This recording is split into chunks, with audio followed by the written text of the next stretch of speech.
પરિણામનું અનુમાન શું છે તેના ઉપર આગળ વાત કરીશું, પણ અત્યારે હવે આગળ વધીએ. આપણી સાથે આપણા નિષ્ણાંતો જોડાઈ ગયા છે. આનંદ રાઠી ઇક્વિટી એડવાઇઝરીના વાઇસ પ્રેસિડેન્ટ સિદ્ધાર્થ સેદાણી અને ચોઇસ બ્રોકિંગના રુચિત જૈન. આ બંનેનું સ્વાગત છે સીએનબીસી બજારમાં. રુચિત, પહેલા આપની પાસે આવવા માંગે છું. જે રીતના આપણે અત્યારે એક મેજર મોમેન્ટમ માર્કેટની અંદર બિલ્ટઅપ થતું જોઈ રહ્યા છે, શું ધ્યાન રાખવું બને? ગુડ આફ્ટરનૂન વિક્રમ, ઓવરઓલ આ એક સારી તેજીની સાઇન છે કે ઇન્સ્પાઇટ ઓફ માર્કેટ એક ફ્લેટ છે, ઇન્ડેક્સિસ તમારો ફ્લેટ છે, પણ જો અગર તમે માર્કેટ બ્રેથ ઉપર ફોકસ કરો તો વન સાઇડેડ એડવાન્સીસની ફેવરમાં આજની ટ્રેડિંગ સેશન પણ છે. ડેફિનેટલી અમુક સેક્ટર્સમાં, બધા સેક્ટર્સમાં અમુક સ્ટોક્સ છે એવા જો આઉટપરફોર્મ કરી રહ્યા છે, પણ જે માર્કેટ બ્રેથ દર્શાવી રહ્યું છે કે આ જો આપણે ગયા 2 અઠવાડિયાથી તેજીનો માહોલ જોઈ રહ્યા છીએ, હજી બી આગળ જઈને કન્ટિન્યુ રહી શકે છે. ઇન્ડેક્સ ફ્રન્ટ ઉપર જેવું આપણે લાસ્ટ 2 અઠવાડિયાથી આપણે વાત કરીએ છીએ કે 8820 નેક્સ્ટ રેઝિસ્ટન્સ છે, અને ત્યાં સુધી એટલીસ્ટ નિફ્ટીનું એટલીસ્ટ કરંટ લેવલથી ટાર્ગેટ લાગી રહ્યું છે. તો પોસિબલ છે આ જો અપમૂવ છે હજી બી કન્ટિન્યુડ રહેશે. અહીંયાથી ઘણી સ્ટોક સ્પેસિફિક થઈ જશે, રાધર દેન બધા સ્ટોક્સ અહીંયાથી ચાલવા કરતા more of stock specific move થઈ જશે, અને નિફ્ટી લેવલ ઉપર 8820 ના લેવલ્સ આપણે આવતા 2 થી 3 ટ્રેડિંગ સેશનમાં જોઈ શકે છે. ઓકે, ત્યારે જ આજના દિવસે બેંક નિફ્ટી ખાસું સપોર્ટિવ રહ્યું છે. આપણે ગઈકાલે પણ જોયો તો આ એક ટ્રેન્ડ લગભગ 116 પોઈન્ટ ઉપર અત્યારે આપણને જોવા મળી રહ્યો છે. આપણી સાથે આનંદ રાઠી ઇક્વિટી એડવાઇઝર્સના વાઇસ પ્રેસિડેન્ટ સિદ્ધાર્થ સેદાણી પણ જોડાઈ ગયા છે. સિદ્ધાર્થ, બેન્કિંગ સ્ટોક્સમાં જે ઉછાળો આવ્યો છે એમાં ખાસ કરીને હેવી વેઇટ તમે આઈસીઆઈસીઆઈને જુઓ તો ત્યાં ઘટાડો છે, પણ તમે જો બાકી બીજા કાઉન્ટર્સને જુઓ તો ખાસ કરીને પીએસયુ બેંક્સે ખાસો સપોર્ટ આપ્યો છે.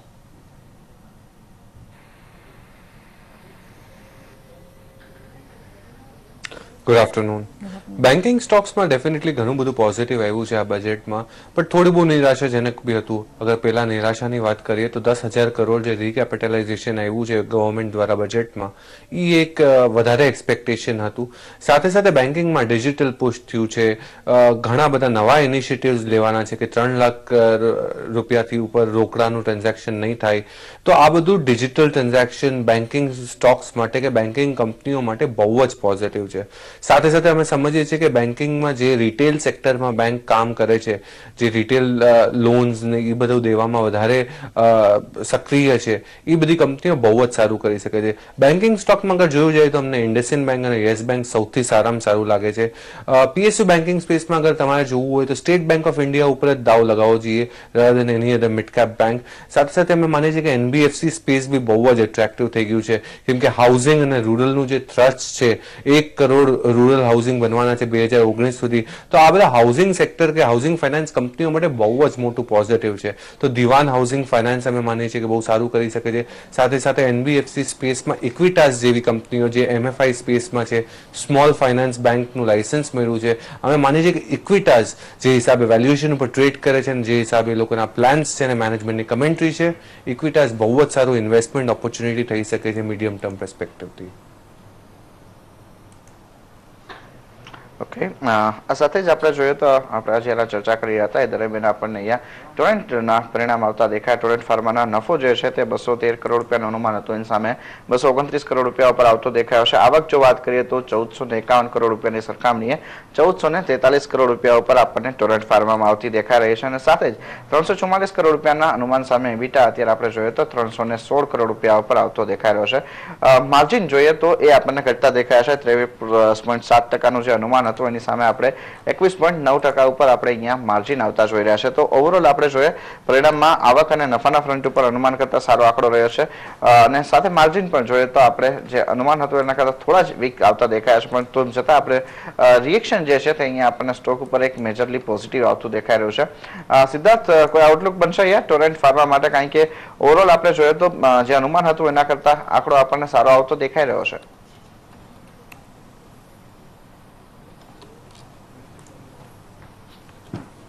ના, એક સારી વેલ મેનેજ કંપની જે ઓપરેટિંગ પ્રોફિટ્સ બી સારા છે આ કંપનીના, બટ આ કંપની અમે કવર નથી કરી રહ્યા. જે પ્રાઇમા ફેસી તમારી દ્વારા જે અમને નંબર્સ ખબર પડ્યા, નંબર્સ ઘણા સારા દેખાય છે. તો આને એક ડિટેલ્ડ ફાઇનાન્શિયલ ક્રન્ચિંગ કરવું પડશે કે કઈ હિસાબે કંપનીનું ગ્રોથ રહી શકે છે આવતા દિવસોમાં. હાલાકી આની ઉપર વધારે કમેન્ટ ના કરી શકીએ કેમ કે અમે કવર નથી કરી રહ્યા, બટ ફાર્મા સ્પેસ પર અમે માનીએ છીએ કે ઓપોર્ચ્યુનિટી જરૂર બની રહી શકે છે આવતા દિવસોમાં, કેમ કે હવે ઘણું નેગેટિવિટી થઈ ગયું છે ફાર્મા સ્પેસમાં. યુએસએફડી અને લઈને કે સાથે સાથે અગર યુએસની પોલિસીઝની વાત કરીએ કે ભાઈ ત્યાં સસ્તી દવાઓની જરૂર છે, મેક ઇન અમેરિકાની વાત થાય છે, હાયર અમેરિકાની વાત થાય છે, તો આ બધી જ પર્સપેક્ટિવથી ફાર્મામાં એક થોડું નબળાઈ જરૂર દેખાય છે. બટ સાથે સાથે અમે માનીએ છીએ કે ફાર્મા સ્પેસમાં મિડ કેપમાં ધ્યાન દેવું બહુ જ જરૂરી છે. તમારે અગર પોર્ટફોલિયોને ઇમ્યુન રાખવું હોય અને સેફ રાખવું હોય તો ફાર્માનો એકાદ સ્ટોક તો જરૂર હોવો જોઈએ પોર્ટફોલિયોમાં. એની માટે અમે માનીએ છીએ અજંતા ફાર્મા સૌથી સારો પ્લે થઈ શકે છે. અજંતા ફાર્મા ઉપર વ્યૂ લેવાની સલામતી દેખાઈ રહી છે. અજમેરા રિયલ્ટીએ થોડી વાર પહેલા આપણે જોયું કે પરિણામો રજૂ કર્યા અને જે પરિણામો આપણને જોવા મળે છે, નફો 8 કરોડથી વધી 23 કરોડ થતો જોવા મળ્યો છે. આવક પણ તમે જુઓ 72 કરોડની સામે 83 કરોડ જોવા મળે છે. ડિમોનેટાઇઝેશન જેવા કેવા ફેઝમાંથી બહાર નીકળ્યા બાદ પણ અજમેરા રિયલ્ટીએ સારામાં સારા પરિણામો રજૂ કરતા અહીંયા દેખાયા છે. અજમેરા રિયલ્ટીના એકવાર ચાર્ટ પર તમે નજર કરો તો અત્યારે તમે જોઈ શકો છો 6.5% ઉછાળો અત્યારે જોવા મળ્યો છે. નવા હાઈસ પર આ કાઉન્ટર ટ્રેડ કરી રહ્યો છે. સિદ્ધાર્થ, કેવો લાગે છે આ કાઉન્ટર તમને?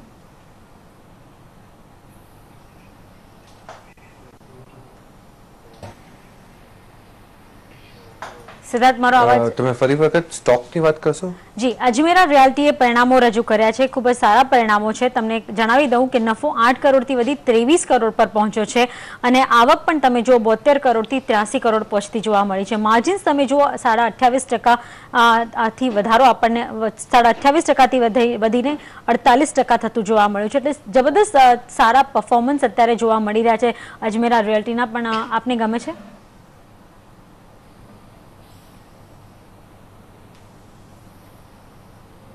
મેઇન તો માર્જિન્સ બહુ સારા થયા છે. આ એક બહુ સારો મૂવ છે. અમે માનીએ છીએ કે આનું બી કેશ ફ્લો સ્ટ્રોંગ હશે કંપનીમાં અને આ બધા જ પર્સપેક્ટિવથી અગર ડેટ લેવલ સારી રીતે મેનેજ થઈ જાય અને ઓવરઓલ પર્સપેક્ટિવથી ઇન્વેન્ટરી અગર ક્લિયર થઈ જાય તો રિયલ એસ્ટેટ કંપનીઓ બહુ સારું કરી શકે છે. હાલાકી આ પર્ટિક્યુલર કંપની અમે કવર નથી કરી રહ્યા, નીધર અમે કોઈ રિયલ એસ્ટેટ કંપનીને કવર કરી રહ્યા છીએ. બટ એક બ્રોડ બેઝડ અગર વાત કરીએ, સ્ટ્રક્ચરલ મૂવ્સ જે આવ્યા છે આ બજેટમાં, હાઉસિંગ ઉપર બહુ જ મોટો ફોકસ હતો. તો અમે માનીએ છીએ કે આ રિયલ એસ્ટેટ બૂસ્ટ છે. સાથે સાથે રીટનું જે છે એ બી એક બહુ મોટો પોઝિટિવ મૂવ થઈ શકે છે આ પૂરા જ સેક્ટર માટે. તો ઓવરઓલ પર્સપેક્ટિવથી રિયલ એસ્ટેટ સારું પરફોર્મ કરી શકે છે, પ્રોવાઇડેડ કે ઇન્વેન્ટરી લેવલ્સ ઘણા હાયર છે. તો એ જ બધી કંપનીઓ પર બેટ કરો જેના બેલેન્સ શીટ સારી હોય, ડેટ ઓછું હોય, ઇન્વેન્ટરી ઓછું હોય. આ જ કંપની ઉપર તમારે બેટ કરવું જોઈએ. ઓકે, આ સાથે જ આજના દિવસમાં બીજા કેટલાક કાઉન્ટર્સ ઉપર આપણે નજર કરીએ કે જ્યાં આપણે એક મેજર અપમૂવ જોયા છે. રુચિત, આજના દિવસમાં આપણે ખાસ કરીને કાઉન્ટર એક જોઈએ ટેક મહિન્દ્રાનું. 50 દિવસના મૂવિંગ એવરેજ પરનું બ્રેકઆઉટ છે, 3.5% મજબૂતી છે. ઓલમોસ્ટ આપણે જોઈએ તો અહીંયા 460ના સ્તર પાસેથી એક જે શાર્પ અપમૂવ આપણને આવતો દેખાયો છે. હજુ અહીંયા લાગે છે કે આપણે આ એક અપમૂવ આગળ વધતું દેખાશે કે આને એક તમે ફૂલબેક રેલી તરીકે જ જુઓ છો? એકદમ રિસેન્ટલી ગયા લગભગ 1.5 મહિનામાં સ્ટોકમાં વોલેટિલિટી જોઈએ તો ઘણી વધી ગઈ છે. આપણે સ્ટોકમાં ઘણીવાર જોયું છે કે આ સ્ટોકમાં રિસેન્ટલી એક 500-510ના હાઈ બનાવીને નીચે 420 સુધીનો લો આ સ્ટોકે રજીસ્ટર કર્યું હતું. તમે અગર વોલ્યુમ્સ ઉપર આ સ્ટોક ઉપર ધ્યાન દો તો જ્યારે આ સ્ટોકે 400-410ની રેન્જમાં લો બનાવીને એની બાદ જે પણ મૂવ્સ આવ્યા છે એમાં અપમૂવ્સમાં વોલ્યુમ સારા છે અને જ્યાં પણ કરેક્ટિવ મૂવ્સ આવ્યા છે એમાં વોલ્યુમ્સ ઓછા છે. તો આ ક્યાંક એક સાઇન છે કે જ્યારે પણ આ સ્ટોકમાં ઘટાડો આવી રહ્યા છે ત્યારે એક ઇન્વેસ્ટર્સ કે ટ્રેડર્સ એક ઓપોર્ચ્યુનિટી યુઝ કરી રહ્યા છે આ સ્ટોકને એક પોર્ટફોલિયો માટે આ સ્ટોકને નીચેના લેવલ્સ ઉપર ખરીદારી કરી રહ્યા છે. તો એક પોઝિટિવ સાઇન છે. ડેફિનેટલી તમને વોલેટિલિટી હજી પણ આગળ જઈને જોઈ શકો છો, પણ બાય ઓન ડિપ્સની સ્ટ્રેટેજી આ સ્ટોકમાં રાખવી જોઈએ. અત્યારે ફરીથી આ સ્ટોક 480-485ની રેન્જમાં રેઝિસ્ટન્સ છે, પણ અહીંયાથી કોઈ પણ ઘટાડો આવે 450ની આજુબાજુ મળે તો મારાથી ફરીથી આ સ્ટોકમાં ખરીદારી કરી શકાય છે. ત્યારે જ આપણે જોઈ રહ્યા છે મિડકેપ આજે તમે જુઓ જબરદસ્ત તેજીમાં છે, 144 પોઈન્ટનો ઉછાળો એટલે ઓલમોસ્ટ 1%ની તેજી અત્યારે જોવા મળી રહી છે. કયા સ્ટોક્સ બઝિંગ છે, લઈએ માહિતી અદિતિ યાજ્ઞિક પાસેથી. અદિતિ? जी बिल्कुल निशा, शुरुआत આપણે સ્ટ્રાઇડ્સ શાસનથી કરીશું. ત્યાં આગળ આપણને એક ન્યૂઝ આવતા દેખાઈ રહ્યા છે જેના લીધે સ્ટોક જબરજસ્ત રિએક્ટ કરતો આપણે જોઈ રહ્યા છીએ. તમે જુઓ કંપની પોતાનું જે એપીઆઈ બિઝનેસ છે તેને ડીમર્જ કરશે અને તેને સિક્વન્ટ સાયન્ટિફિક સાથે મર્જ કરતી દેખાશે, જેના લીધે સ્ટ્રાઇડ શાસનમાં તમે જુઓ લગભગ 15% જેટલું એક અપમૂવ આવતું આપણે જોઈ રહ્યા છીએ. અને એની સાથે જ સિક્વન્ટની વાત કરીએ તો સિક્વન્ટ સાયન્ટિફિકમાં પણ લગભગ 14 થી લઈને 15% જેટલું એક મૂવ આપણે જોઈ રહ્યા છીએ. સ્ટ્રાઇડ શાસન તમે જુઓ લગભગ 12%ની તેજી સાથે કામકાજ કરતું દેખાઈ રહ્યું છે. ત્યારે જ આપણને સિક્વન્ટ સાયન્ટિફિક દેખાઈ શકે તો તેમાં પણ લગભગ 14 થી લઈને 15% જેટલું એક અપમૂવ આવતું જોઈ રહ્યા છે આપણે. તમે જુઓ લગભગ 10%ની તેજી સાથે આ કાઉન્ટર પર ટ્રેડ કરતું દેખાઈ રહ્યું છે. ક્લિયરલી ન્યૂઝ બેઝ રિએક્શન આ બે સ્ટોક્સમાં બનતા દેખાઈ રહ્યા છે. એક પોઝિટિવ ન્યૂઝ, પોઝિટિવ ઇમ્પેક્ટ પડતો આ બે સ્ટોક્સમાં જોઈ રહ્યા છીએ. તમે જુઓ ખાસ આ બે સ્ટોક્સ ઉપર નજર રાખવી. એ સિવાય સન ટીવી આજ સવારથી જ આપણને બઝિંગ દેખાઈ રહ્યું છે. આપણે જે ન્યૂઝ ફ્લો આવતો જોઈ રહ્યા હતા કે 2G કોડ તરફથી એક ક્લીન ચીટ મળતી દેખાય છે. મારન બ્રધર્સને જે એરસેલ ને મેક્સિસ નો કેસ ચાલી રહ્યો હતો તેમાં તેને લઈને સન ટીવી રિએક્ટ કરતું આજના દિવસમાં લગભગ 50% એક ગેઇન સાથે આ કાઉન્ટર ટ્રેડ કરતું દેખાઈ રહ્યું છે. ખાસ કરીને એક પોઝિટિવ ન્યૂઝ ફ્લો નો ઇમ્પેક્ટ પડતો આપણે જોઈ રહ્યા છીએ. સન ટીવી ની વાત ચાલી રહી છે, સન ફાર્મા હતું. સન ટીવી લગભગ 25% ગેઇન સાથે કાઉન્ટર ટ્રેડ કરતું દેખાઈ રહ્યું છે. એની સાથે જ ગ્રેન્યુલ્સ ઇન્ડિયાની વાત કરીએ, કંપનીને એક તેલંગાણાની ફેસિલિટીમાં રીઇન્સ્પેક્શન મળતું દેખાયું છે, જેના લઈને સ્ટોક રિએક્ટ કરતો આપણે જોઈ રહ્યા છીએ. તમે જુઓ સારાભાઈ ગેઇન સાથે ટ્રેડ કરતો દેખાઈ રહ્યો છે, લગભગ 10% ગેઇન સાથે આ કાઉન્ટર ટ્રેડ કરતો. રિલાયન્સ કમ્યુનિકેશન પણ એરસેલ ને મેક્સિસનો જે કેસ ચાલી રહ્યો હતો તેને ક્લીન ચીટ મળી ગઈ છે. ત્યારબાદ આ સ્ટોકમાં એક જબરજસ્ત તેજી જોઈ રહી છે, કેમ કે જે 2G નું સ્પેક્ટ્રમ છે તેના સેલ ઉપર હવે કોઈ બંધન નહીં આવતો દેખાય, જેના લીધે સ્ટોક રિએક્ટ કરતો જોઈ રહ્યા છે. લગભગ 10% તેજી સાથે આ કાઉન્ટર પણ ટ્રેડ કરતું દેખાઈ રહ્યું છે. એક ન્યૂઝ ઇમ્પેક્ટ પડતો દેખાઈ રહ્યો છે. ત્યારે જ બે સ્ટોક્સ જે રિઝલ્ટને લઈને ખાસા રિએક્ટ કરી રહ્યા છે, મનપસંદ અને ગોડફ્રે ફિલિપ્સ. આજના દિવસમાં રિઝલ્ટ્સને લઈને રિએક્ટ કરતા જોઈ રહ્યા છીએ આપણે. ગોડફ્રે ફિલિપ્સ અને એની સાથે જ મનપસંદ બેવરેજીસ તમે જુઓ સારી રીતના ટ્રેડ કરતા દેખાઈ રહ્યા છે. આજના દિવસમાં 4 અને લગભગ 3% ગેઇન સાથે આ બી ટ્રેડ કરી રહ્યા છે. ઓકે, ઘણો આભાર આદિત્ય આ સમગ્ર વિગત માટે. ત્યારે સિદ્ધાર્થ, અહીંયા ખાસ કરીને જે સન ટીવી માટેના આજે સમાચારો સાથે આપણે આ સ્ટોક જે રીતનો એક મેજર બઝ ક્રિએટ કરતો દેખાયો છે, એના ઉપર આપનો એક વ્યૂ લેવા માંગીશું. શું લાગે છે કે અહીંયા આ સ્ટોકની અંદર આજના દિવસમાં જે એક ન્યૂઝ બેઝ ઉછાળો આવ્યો છે એને જોતા હવે આગળ મેનેજમેન્ટની જે ચિંતાઓ છે એ આપણને દૂર થતી જોવા મળી છે, તો ખરીદદારી કરીને ચાલી શકાય કે પછી અત્યારે આ સ્ટોકની અંદર પ્રોફિટ બુક કરવો જોઈએ?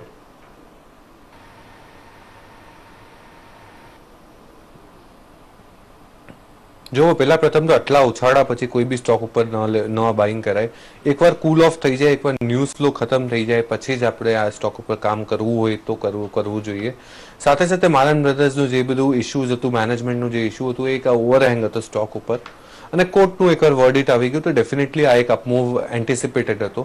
બટ આ હાયર અપમૂવમાં કોઈએ બાઇંગ ના કરવું જોઈએ. અમે માનીએ છીએ કે એકવાર કૂલ ઓફ થાય પછી જ આની ઉપર કોલ લેવું જોઈએ એના ફંડામેન્ટલ્સ જોઈને.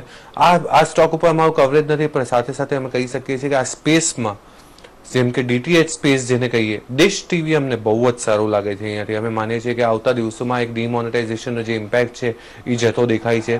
સાથે સાથે કંપની બહુ જ સારા પ્લાન્સ છે એક્સપેન્શનના, અને જે વિડીયોકોનનું મર્જર કર્યું છે એ એક બહુ મોટું પોઝિટિવ છે. તો બિગેસ્ટ કંપની થઈ શકે છે આ પૂરા સેક્ટરમાં. તો ડિશ ટીવી જે માર્કેટ લીડર છે એની ઉપર દાવ લગાવવો હોય medium to long term perspective લગાવી શકાય છે. ટેકનિકલ વ્યૂ લેવા માંગીશ, કારણ કે આજે નવા હાઈસ પર ટ્રેડ કરી રહ્યું છે અને ઓલમોસ્ટ જે કહી શકાય રેઝિસ્ટન્સ દેખાતા હતા સન ટીવી ઉપર એ પણ આપણે પાર થતા જોયા છે. સન ટીવી ઉપર રૂચિત આપનું શું વ્યૂ? આ સ્ટોકમાં જોઈએ તો ઓગસ્ટના ફર્સ્ટ વીકમાં જે મેજર રેઝિસ્ટન્સ હતું 445-450 ની રેન્જ, ત્યાં એક બ્રેકઆઉટ ઓલરેડી આ સ્ટોકમાં આપી દીધું હતું. એના બાદ આજે ન્યૂઝ ફ્લોઝની બાદ just continuation of the trend છે. ડેફિનેટલી જેવું સિદ્ધાર્થે પણ કીધું કે ઓલરેડી આ સ્ટોક ઘણું ઉપર છે, એટલે ફ્રેશ બાઇંગ કરંટ લેવલ્સ ઉપર અહીંયાથી રેકમેન્ડેડ નથી. કેમ કે જો અગર તમે ફ્રેશ બાઇંગ કરો તો સ્ટોપ લોસીસ પણ આ સ્ટોકમાં જો તો ઘણા મોટા આવી શકે છે. તો રિસ્ક રિવોર્ડ રેશિયો એટલું ફેવરેબલ નહીં મળશે, પણ યસ ટ્રેન્ડના સ્ટોકમાં પોઝિટિવ છે, કેમ કે હાઈ ટોપ હાઈ બોટમનું ફોર્મેશન આ સ્ટોકમાં કન્ટિન્યુએશન છે. કોઈ પણ ઘટાડો જો આ સ્ટોકમાં આવતા દિવસોમાં આવશે તો આજની જે ગેપ ક્રિએટ થઈ છે એ ગેપ એક સપોર્ટ એક્ટ કરશે. એ જે 600 ને 550 ની રેન્જ છે, તો અગર ફરીથી જો અગર ગેપની નજીક આવે તો એના પછી મારા ખ્યાલથી આ સ્ટોકને ખરીદી કરવા માટે બાઇંગ માટે જોવું જોઈએ. તો કરંટ લેવલ્સ ઉપર આ સ્ટોકને ફ્રેશ બાઇંગ અવોઇડ કરવાની સલાહ આપીશ, પણ કોઈ પણ ઘટાડો આવે અને ફરીથી સપોર્ટ ઉપર આવે તો ત્યાં તમે આ સ્ટોકમાં ખરીદારી ડેફિનેટલી કરી શકો છો.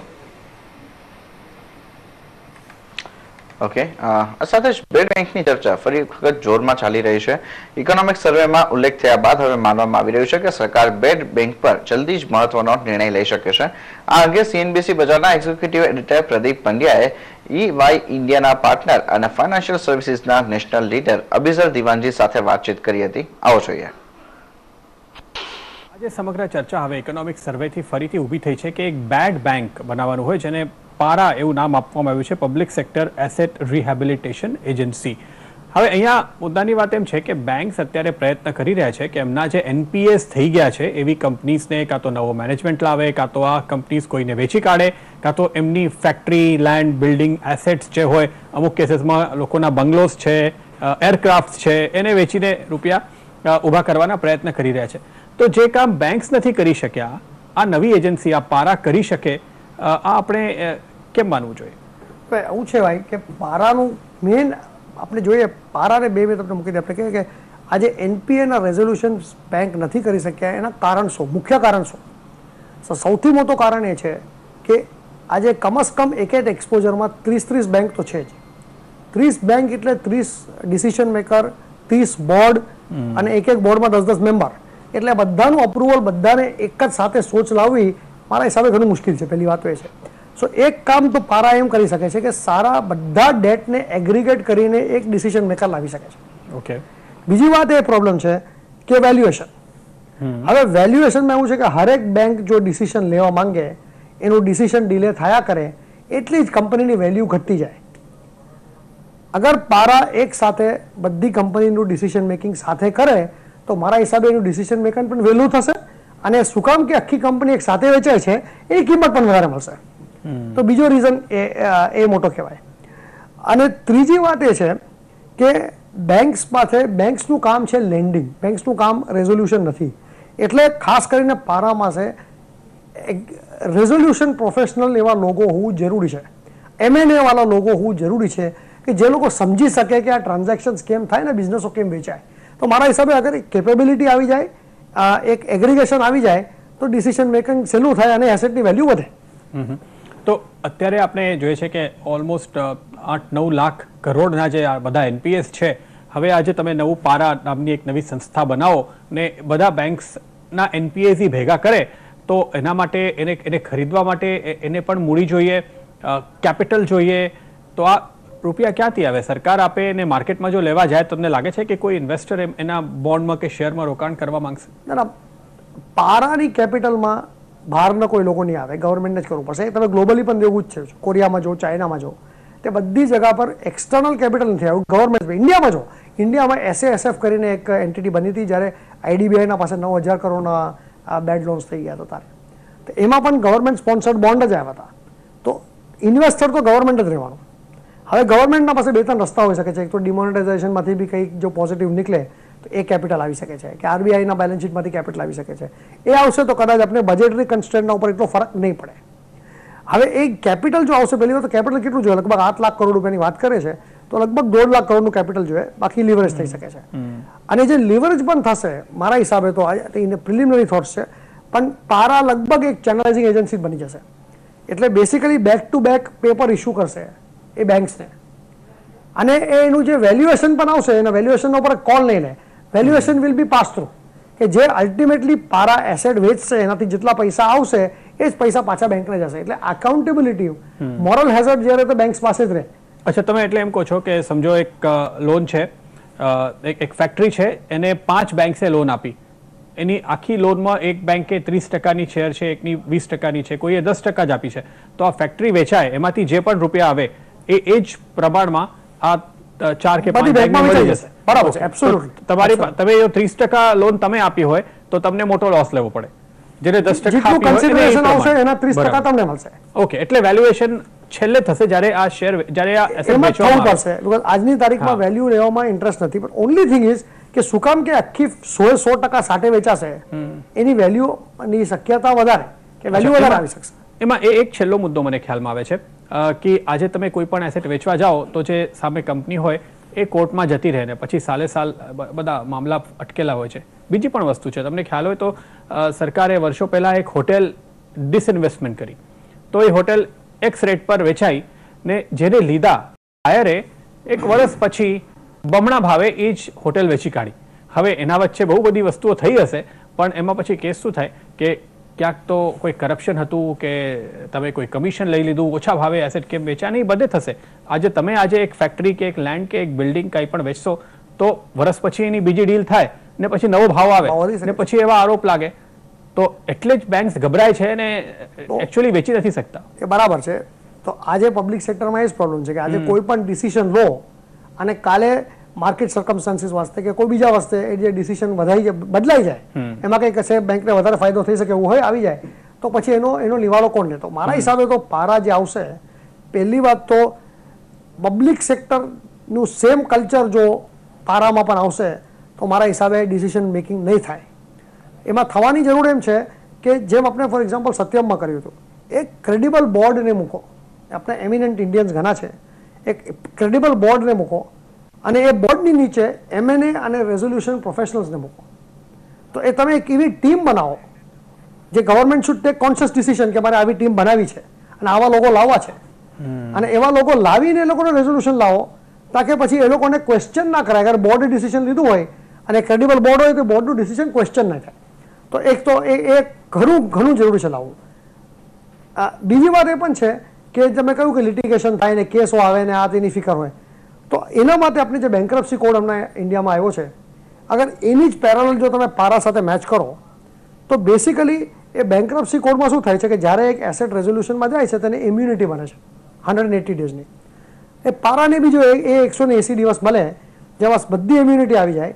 પારા એ પોતાના બેલેન્સ શીટના કે પોતાના ક્રેડિબિલિટીના ઉપર વધારે પૈસા રેસ કરી શકે તાકે કંપનીનું ઓપરેશન્સ ચલાવી શકે, કંપનીનું ઓપરેશન સ્ટેબલાઇઝ કરી શકે અને પછી એ બિઝનેસને 1 કે 2 વર્ષમાં કે વેચી શકે. તો મારા હિસાબે જો એવું કંઈ કરે તો મારા હિસાબે પારા will be much more stable organisation, much more better organisation, અને એને બેન્કરપ્સી કોડના અંદર બધા જ જે ફાયદાઓ છે તે મળશે. બીજી વાત એ કે પારા અલ્ટિમેટલી એનું એમ જ હોવો જોઈએ કે એક એસેટને સ્ટેબલાઇઝ કરે, એનાલાઇઝ કરે અને વેચી કાઢે. આપણા પાસે આજે 20+ ARCs છે, એ રેઝોલ્યુશનનું કામ એ લોકોને આપે ને પારા નહીં કરે. પારા ખાલી સ્ટેબલાઇઝ કરે. જો અગર એવું રાખશે મારા હિસાબે બેટર ઓપ્શન આવશે. ત્યારે જ આપણે જોઈ રહ્યા છે બેડ બેંકની યોજના પર કાર્યવાહી કે કહી શકાય કે કામકાજ શરૂ થઈ ગયું છે. જ્યારે અમલીકરણ થશે ત્યારે ખાસ આ બધા સવાલોના જવાબ આપણી સામે હશે. પણ સિદ્ધાર્થ, આપનું શું માનવું છે? કદાચ આ ખબરને કારણે જ બેન્કિંગ સ્ટોક્સ એક સપોર્ટ લીધો છે.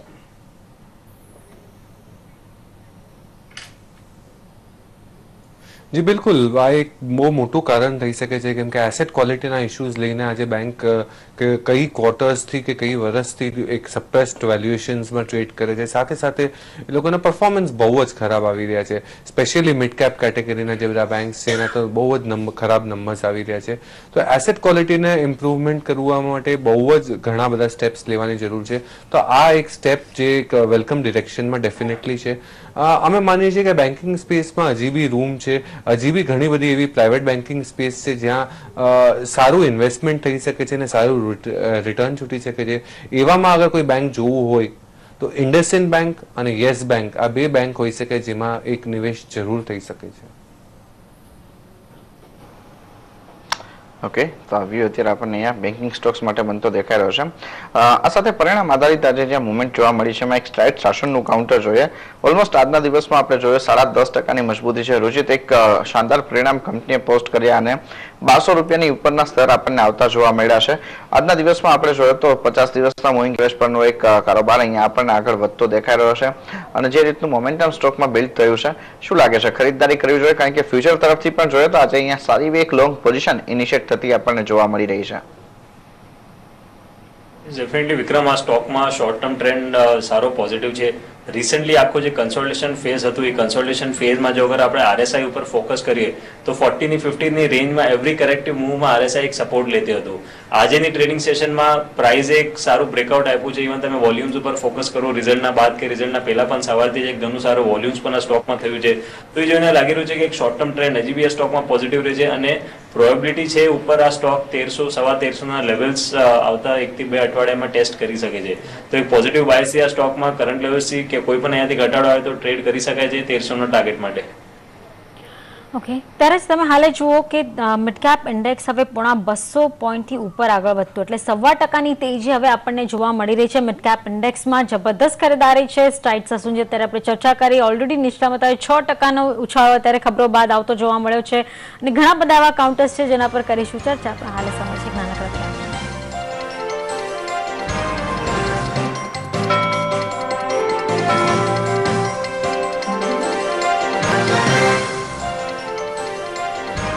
તમે જોઈ શકો છો મિનિટે થોડી રિકવરી આગળ વધતી 8,736 ના લેવલ હવે ગ્રીન ઝોનમાં નિફ્ટી સરકતું જોવા મળ્યું છે અને સેન્સેક્સ પણ આ ક્લોઝિંગ પહેલા આપણને ગ્રીન ઝોનમાં આવતો જોવા મળી શકે 200 પોઈન્ટની જબરદસ્ત તેજી મિડ કેપ ઇન્ડેક્સ દેખાડી રહ્યો છે 1.25% ઉપર અત્યારે ખાસ વધનારા કાઉન્ટર્સમાં તમે જુઓ મિડ કેપ ઇન્ડેક્સમાં ખાસ કરીને તમે જુઓ Mawana Sugars HT Media Piramal Enterprises Union Bank Ramco Home Finance જેવા કાઉન્ટર શરૂઆતી દેખાઈ રહ્યા છે જેમાં જબરદસ્ત 1.5% થી 2% જેટલી રિકવરી આવી છે ઇવન મવાના શુગર્સ પર નજર કરો આ પાછલા એક મહિનામાં 12-13% રિટર્ન આપનારા કાઉન્ટર આ સપ્તાહ દરમિયાન 7.5% રિટર્ન આપ્યા છે મવાના શુગર્સ એટલે જબરદસ્ત તેજી અહીંયા પકડતી જોવા મળી રહી છે બજાજ ફિનસર્વ અદાની પાવર અલકાર્ગો લોજિસ્ટિક આ કાઉન્ટર અત્યારે તમને નેગેટિવ સાઇડ પર દેખાતા હશે જો તમે ચાર્ટ પર નજર કરો પણ અહીંયા નીચેથી રિકવરી આવી છે 0.5% જેટલી રિકવરી આ બધા કાઉન્ટર્સમાં આવતી જોવા મળી છે બધા કાઉન્ટર્સ પોઝિટિવ થઈ રહ્યા છે રિલાયન્સ કમ્યુનિકેશન આ સપ્તાહ દરમિયાન 19% રિટર્ન આપ્યા છે અને હજુ પણ ત્યાં તેજી ઉમેરાતી જોવા મળી રહી છે એટલે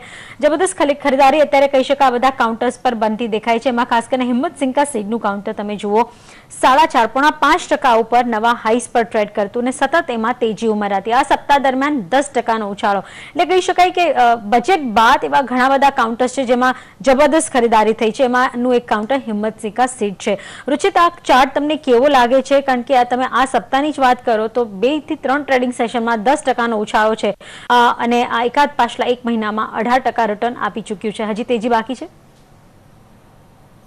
બિલકુલ નિશાજી આ સ્ટોકમાં ફક્ત એક સપ્તાહના નહીં જો કે તમે પોઝિશનલ ચાર્ટ પણ જોશો તો મારાથી લગભગ એપ્રિલ મહિનાથી જ આ સ્ટોકમાં જે મોમેન્ટમ આવી છે એ કન્ટિન્યુઅસ હાઈ ટોપ હાઈ બોટમના સ્ટ્રક્ચરમાં ફોર્મ થઈ છે રિસન્ટલી જે આખું કરેક્ટિવ મૂવ પણ હતું આ સ્ટોકમાં લગભગ 15 થી 20 ટ્રેડિંગ સેશનનું એક સાઇડવેઝ કન્સોલિડેશન ફેઝ હતું તો એક પોઝિટિવ સાઇન ગણાય છે જ્યારે પ્રાઇસ વાઇઝ કરેક્શન નથી આવતું કોઈ સ્ટોકમાં અને ટાઈમ વાઇઝ કરેક્શન આપણે જોઈએ છે ફરીથી અપટ્રેન્ડનું રિઝમ્પશન થયું છે ટાર્ગેટ્સ આ સ્ટોકમાં રેસિપ્રોકલ રિટ્રેસમેન્ટના હિસાબે જોઈએ તો પોસિબલ છે આ સ્ટોક 400 ના લેવલ્સ ઘણા સૂન એકદમ ક્રોસ કરી શકે છે તો એક પોઝિટિવ બાયસ આ સ્ટોકમાં ટ્રેડ કરવું જોઈએ અને 340 થી 350 ની રેન્જ હમણાં સ્ટોકમાં ઘણી સ્ટ્રોંગ સપોર્ટ રેન્જ બની ગઈ છે ઓકે તો આ વ્યૂ અત્યારે આપણને અહીંયા બનતો દેખાઈ રહ્યો છે હિંમત સિંકા સીડ ઉપર સિવાય બીજા આજે કાઉન્ટર્સ જોઈએ ફ્રન્ટ લાઇનર કે જ્યાંથી આપણે એક મેજર પ્રેશર તરફના કારોબાર બનતા જોયા છે એમાં આપણે જોઈ શકીએ છીએ બોશનું કાઉન્ટર આપણને એક પ્રેશરમાં દેખાઈ રહ્યું છે અને સાથે ટાટા મોટર્સ અને આઈશર મોટર્સ જેવા કાઉન્ટર જોઈએ ત્યાંથી પણ આપણે એક વીકનેસ જોઈ રહ્યા છે સિદ્ધાર્થ આપણે વેચાણ આંકડાઓ આવતા જોયા છે એ પછી આ સ્ટોકની અંદર આપણે જે રીતના મોમેન્ટમ થોડા વીક થતા દેખાઈ રહ્યા છે અને એક નોર્મલ પ્રોફિટ બુકિંગ તરીકે આપ જોવો છો એન્ટ્રી પોઈન્ટ બને છે આ તબક્કે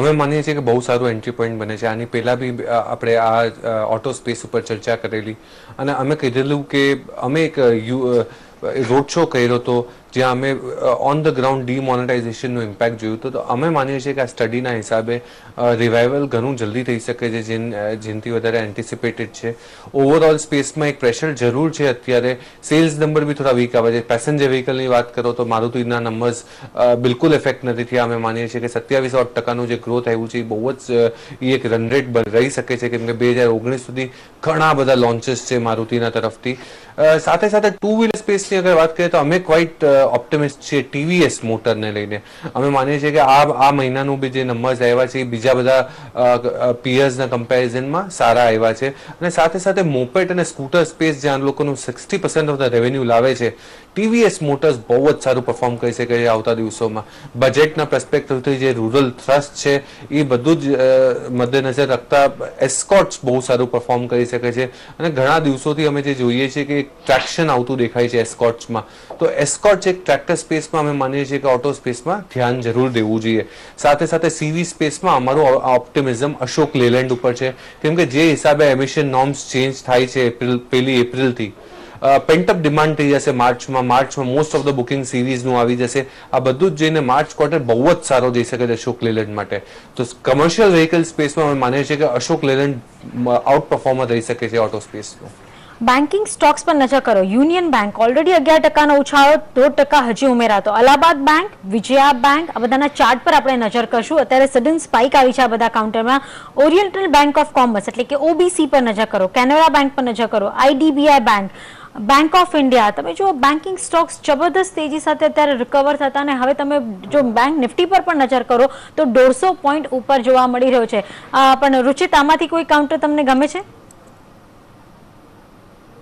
ફર્સ્ટલી અગર નિફ્ટી પીએસયુ બેંકનું ઇન્ડેક્સ ઉપર આપણે ફોકસ કર્યો, ડેફિનેટલી નિફ્ટી બેંક ઇન્ડેક્સને આપણે ઘણીવાર વાત કરી છે, જે રિસન્ટ 2 અઠવાડિયાની તેજી છે. ઇવન પીએસયુ બેંક ઇન્ડેક્સ ગયા 3-4 ટ્રેડિંગ સેશનથી એક સારી મોમેન્ટમ પિકઅપ થઈ છે અને હાઈ ટોપ હાઈ બોટમનું સ્ટ્રક્ચર આ સેક્ટરમાં ફોર્મ હમણાં થવા મળ્યું છે. Definitely major of the weightage લગભગ 60 થી 65% વેટેજ આ સેક્ટરમાં એસબીઆઈનું છે સેક્ટરલ ઇન્ડેક્સમાં. પણ જો અગર બેન્કિંગ સ્ટોક્સ ઉપર ઇન્ડિવિજ્યુઅલ નેમ્સ ઉપર ફોકસ કર્યો તો બેંક ઓફ બરોડા અને યુનિયન બેંક આ બે એવા સ્ટોક લાગી રહ્યા છે કે જે વીકલી ચાર્ટ્સ ઉપર જે બંને સ્ટોક્સે ઘણા સારા બ્રેકઆઉટ આપ્યો છે. ઇવન તમે આરએસઆઈ આ બંનેના સ્ટોક્સના વીકલી ચાર્ટ ઉપર જો તો લગભગ 5 મહિનાની બાદ ફર્સ્ટ ટાઈમ આરએસઆઈ 60ની લેવલ્સની ઉપર ક્રોસ કર્યા છે, જે એક સાઇન છે કે નવી તેજી આ બંને સ્ટોક્સમાં કરંટ લેવલ્સથી આવી શકે છે.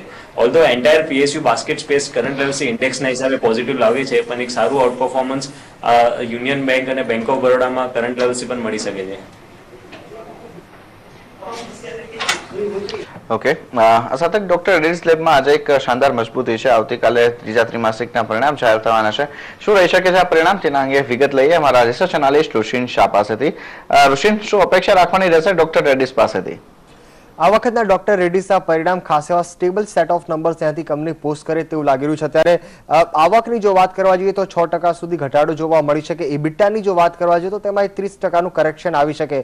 માર્જિન્સ જે છે તે 17.9%ના હતા કે ક્યુ ઓન ક્યુ બેઝિસ ઉપર જોવા જોઈએ તો તે વધીને 19% સુધી આવતા જોવા મળશે, પરંતુ યર ઓન યર બેઝિસ ઉપર જોવા જઈએ તો જે 25.5%ના માર્જિન્સ હતા તે ઘટીને 19% સુધી આવતા જોવા મળી શકે અને નફો જે છે ત્યાંથી 37% સુધી ઘટાડો આવતો જોવા મળી શકે. જીઓગ્રાફિકલી કેવું પરફોર્મન્સ રહેશે આ કંપનીનું તે ખાસ મહત્વનું હોય છે. યુએસ માર્કેટની જો વાત કરવા જોઈએ તો સૌથી મોટું કી કન્ટ્રીબ્યુટર રહેતું જોવા મળે છે, જેમાં 50% સુધીની જે છે કુલ આવકની અંદર અહીંયાથી કન્ટ્રીબ્યુટ કરે છે અમેરિકા, તો તેની ઉપર ખાસ અહીંયાથી ફોકસ રહેશે. ટોટલ 88 ANDS માં હજુ ફાઇલ કર્યા છે ત્યારે, તો તેની ઉપર પણ ખાસ અહીંયાથી ધ્યાન રાખવામાં આવશે. બીજું વસ્તુ ખાસ અહીંયાથી ધ્યાન રાખવામાં આવશે કે યુએસની અંદર પ્રાઇસિંગ ઇરોઝન ખાસ એવા રહેતા જોવા મળ્યા હતા. હાલાકી ઇલેક્શન હતું તો થોડો ઘણો ભાવ વધારો પણ અહીંયાથી અમુક ફાર્માસ્યુટિકલ કંપનીઝે કરતા જોવા મળ્યા હતા, તો તેની અસર કેટલી આવતી જોવા મળે છે તેના ઉપર ખાસ ફોકસ રહેશે અત્યારે.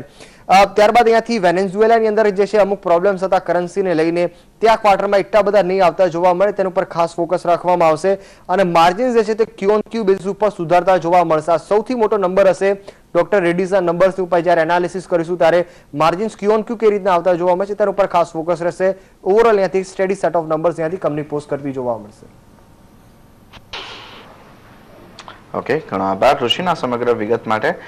ત્યારે જ સિદ્ધાર્થ, ડોક્ટર રેડ્ડીઝ માટે આપનો શું વ્યૂ બની રહ્યો છે? જે પ્રકાર અનુમાન છે ને આજે જે પ્રકારે સ્ટોકની એક મુવમેન્ટ દેખાઈ રહી છે, શું ધ્યાન રાખવું બને?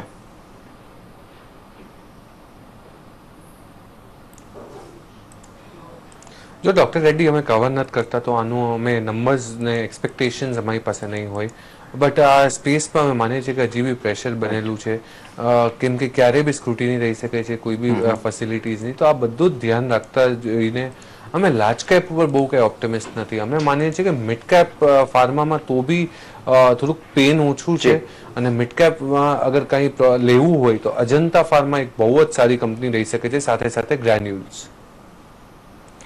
ઓકે, ત્યારે જ બીજા કાઉન્ટર્સ પર રુચિત, આપનો શું વ્યૂ બનશે અહીંયા? એમાં ફાર્મા સેક્ટરમાં ઘણું સ્ટોક સ્પેસિફિક મોમેન્ટમ આવતા દિવસોમાં રહેશે. માર્કેટની સાથે સાથે જે માર્કેટે ઓલ્ધો એક ઘણી સારી પુલબેક આપી છે, પણ આ સેક્ટરમાં અત્યાર સુધી કોઈ મોટા મૂવ્સ દેખાય નથી. સ્ટોક સ્પેસિફિક ઉપર ફોકસ કરીએ તો સિપ્લા અમારે એક એવું કાઉન્ટર છે જે રિસન્ટલી એક આ સેક્ટરમાં એક સારું રિલેટિવ સ્ટ્રેન્થ બતાડી છે. આખા કરેક્ટિવ મૂવના ફાર્મામાં એક આઉટ પરફોર્મન્સ આપ્યું છે અને એક ટાઈમ વાઇઝ કરેક્શન, એક સાઇડવાઇઝ કરેક્શનના સ્ટોકે બતાડ્યું છે. આજની ટ્રેડિંગ સેશનમાં આરએસઆઈ અને પ્રાઇસ બંનેમાં એક સારું બ્રેકઆઉટ આપ્યું છે. મને લાગે છે અહીંયાથી જો અગર પોઝિટિવ મોમેન્ટમ આ સેક્ટરમાં કોઈ પણ પુલબેક તરીકે પણ આવે તો એક સારું આઉટ પરફોર્મન્સ સિપ્લામાં થઈ શકે છે અને આ સ્ટોક આગળ જઈને 630 થી 640ના રેન્જ પણ ટેસ્ટ કરી શકે છે. તો એક સ્ટોક સ્પેસિફિક આઉટલુક રાખવું જોઈએ ફાર્મા સેક્ટરમાં કરંટ લેવલ્સથી. સિપ્લા એક ટોપ પિક કરંટ લેવલ્સથી પણ થઈ શકે છે જો અગર ટ્રેડિંગ પર્સપેક્ટિવથી જોવું હોય તો. ત્યારે જ આપણે જોઈ રહ્યા છે એક વીકલી ચાર્ટમાં મોનેટ ઇસ્પાતે બાજી મારી છે. તમે જો આજે પણ ઓલમોસ્ટ 14.5% ઉપર કહી શકાય, પણ 15% ઉપર અત્યારે છે. ઉપલામાં થાય 1.5%નું અત્યારે દબાણ આવ્યું છે એના ઉપર, પણ આ સપ્તાહ દરમિયાન તમે જુઓ 35%નો ઉછાળો છે. રુચિત, ચાર્ટ કેવા લાગી રહ્યા છે મોનેટ ઇસ્પાતના? ઓલ્ધો આજની ટ્રેડિંગ સેશનમાં કે ઇનફેક્ટ આ આખા વીકમાં જેવું તમે કીધું કે ઘણી સારી અપમૂવ આ સ્ટોકમાં આવી છે, પણ આ સ્ટોકના એક પોઝિશનલ ચાર્ટ ઉપર ફોકસ કરવું ઘણું નેસેસરી છે રાધર દેન જસ્ટ એક વીકના મૂવ ઉપર જોઈને આ સ્ટોકમાં એનાલિસિસ કરવા કરતા. પોઝિશનલી લોઅર ટોપ લો બોટમનું ફોર્મેશન ઘણા વખતથી આ સ્ટોકમાં હતું, જેની બાદ લગભગ ગયા 8 મહિનાથી આ સ્ટોક એક કન્સોલિડેશન ફેઝમાં છે. અત્યારે જે અપમૂવ્સ વોલ્યુમની સાથે સપોર્ટ થઈ રહી છે એ જોઈને લાગી છે કે આખું કરેક્ટિવ મૂવ જે પહેલા હતું એ ક્યાંને ક્યાંક પૂરું થઈ ગયું છે આ સ્ટોકમાં. અપટ્રેન્ડનું રિઝમ્પશનના સંકેત હજી નથી, એને હજી વાર લાગશે જ્યારે હાઈ ટોપ હાઈ બોટમના સ્ટ્રક્ચર બનાવશે, પણ એટલીસ્ટ એક પુલબેક રેલી તરીકે આ સ્ટોકને કરંટ લેવલ્સથી ગણી શકે છે. ઉપર 38 થી લઈને 40 ની રેન્જમાં ફરીથી આ સ્ટોકમાં રેઝિસ્ટન્સ આવશે, તો એટલે ફ્રેશ એન્ટ્રીની ડેફિનેટલી આ સ્ટોકમાં લેવાની અત્યારે તો સલાહ નથી બનતી, પણ 38-40 ના રેન્જ જો કોઈ એક્ઝિસ્ટિંગ શેર હોલ્ડર્સ હોય એમને એક્સપેક્ટ કરી શકે છે. ઓકે, સાથે જ સમય થયો છે બ્રેકનો. બ્રેક બાદ આજના BTST કે STBT કોલ જાણીશું.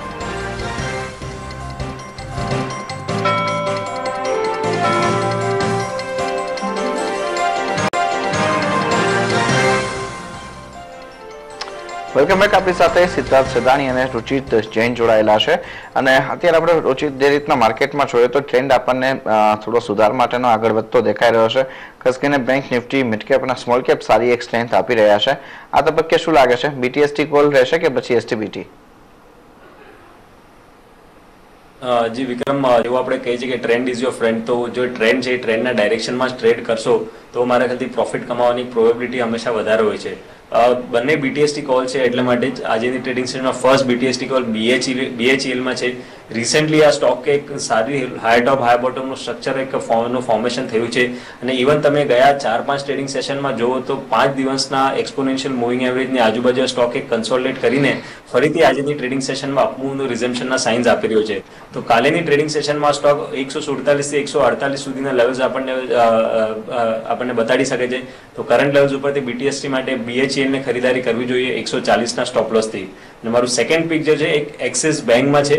આપણે રિસેન્ટલી બધા બેન્કિંગ સ્ટોક્સમાં એક સારી મોમેન્ટમ પિકઅપ થતા જોઈ છે.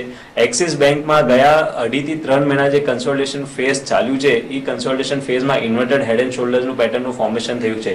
ઓલ્ધો એક પોઝિશનલ ચાર્ટ્સ ઉપર એ પેટર્ન છે, એટલે ડેફિનેટલી એની અસર થોડાક આવતા 2 થી 3 અઠવાડિયામાં થશે, પણ આજની ટ્રેડિંગ સેશનમાં એ નેકલાઇનની ઉપર ક્લોઝ આપી રહ્યું છે, અને જે મોમેન્ટમ છે એ જોઈને લાગી રહ્યું છે કે કાલેની ટ્રેડિંગ સેશનમાં બ્રેકઆઉટ આપી શકે છે. તો 505 ના ટાર્ગેટ માટે 480 ના સ્ટોપ લોસથી એક્સિસ બેંક ઉપર ખરીદારી કરી શકાય છે BTST માટે, પણ જો અગર તમારું પોઝિશનલ વ્યૂ હોય તો એક્સિસ બેંક એનાથી પણ સારું અપમૂવ આવતા 1-2 અઠવાડિયામાં બતાડી શકે છે. અત્યારે ખરીદવાનું છે, સોમવારના ટ્રેડિંગ સેશનમાં તમારે વેચવાનું છે, તો તમને આ ટાર્ગેટ મળશે 492 પર અત્યારે એક્સિસ બેંક ટ્રેડ કરી રહ્યો છે. 505 ના ટાર્ગેટ કહી શકાય છે આપી રહ્યા છે. ઓલરેડી આપણે જોઈ રહ્યા છે અપટ્રેન્ડ થોડો અહીંયા બનતો હવે દેખાયો છે. BHEL માં થોડું કન્સોલિડેશન છે, પણ અપટ્રેન્ડ ત્યાં પણ કદાચ રુચિતને દેખાય છે, તો 142 પર અત્યારે ટ્રેડ કરી રહ્યો છે, તો આ લેવલે એન્ટ્રી મારી શકો અને તમને 148 ના ટાર્ગેટ જોવા મળી શકે છે સોમવારના ટ્રેડિંગ સેશનમાં. આ વ્યૂ અત્યારે BTST કોલ બનતો દેખાયો છે. ત્યારે જ આપણે જોઈ રહ્યા છે હવે તમે જુઓ બધા જ ઇન્ડાઇસીસ ગ્રીન ઝોનમાં આવી ગયા છે. સેન્સેક્સમાં 13 પોઈન્ટનો ઉછાળો, નિફ્ટી 9 પોઈન્ટ ઉછાળા સાથે, મિડ કેપ તમે જુઓ 200 પોઈન્ટની તેજી, ને બેંક નિફ્ટી 125 પોઈન્ટ ઉપર જોવા મળી રહ્યો છે. માર્કેટ બ્રેથ હજી આપણે જોવા જઈએ તો સીમિત જ છે. 2 સ્ટોક વધતા 1 સ્ટોક ઘટતો જ નજરો ચડી રહ્યો છે. પણ 3 લાખ કરોડનું ટર્નઓવર બનતું દેખાયું છે, એટલે મિડ કેપમાં જે જબરદસ્ત તેજી છે એનો સાથ અત્યારે મળતો દેખાયો છે. ફ્યુચર રિટેલનું કાઉન્ટર તમે જુઓ અત્યારે અચાનક સારી એવી તેજી દેખાડી રહ્યું છે. લગભગ 1% તેજી હતી, નીચલા મથાળે 5.5% કાઉન્ટર આ રિકવર થયું, એટલે નેગેટિવ હતો એ કાઉન્ટર. હવે તમે જુઓ ફ્યુચર રિટેલ પોઝિટિવ થતું જોવા મળ્યું છે, અને નવા હાઈસ પર ટ્રેડ કરી રહ્યો છે. રુચિત, ચાર્ટ શું કહેશે?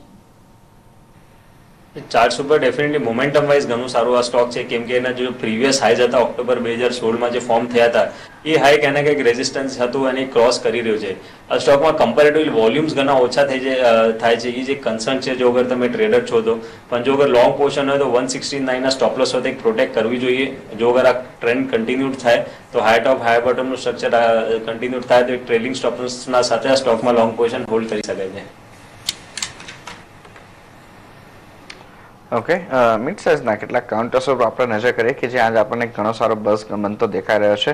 અહીંયા આપણે જોઈ શકીએ છીએ કે આજના દિવસમાં આપણને સૌથી સારામાં સારી મૂવમેન્ટ અત્યારે જે આવતી દેખાઈ રહી છે. ગ્લેનમાર્ક ફાર્માની અંદર એક જોઈ શકીએ છીએ 4.25% મજબૂતી છે. આ ઉપરાંત બોમ્બે ડાઇંગનું કાઉન્ટર છે ત્યાં 5%નો વધારો છે. સિન્ટેક્સ ઇન્ડસ્ટ્રીઝ જોઈએ તો ત્યાં પણ 5.5% સુધીની મજબૂતી આવતી જોવા મળી રહી છે. સિદ્ધાર્થ, અહીંયા આપનો કોઈ વ્યૂ બનશે સિન્ટેક્સની અંદર કે ગ્લેનમાર્ક ફાર્માની અંદર અત્યારે આ તબક્કે ખરીદદારી કરીને ચાલી શકાય તેમ છે? સ્ટોક સ્પેસિફિક વ્યૂ કોઈ બની રહ્યો છે આપનો?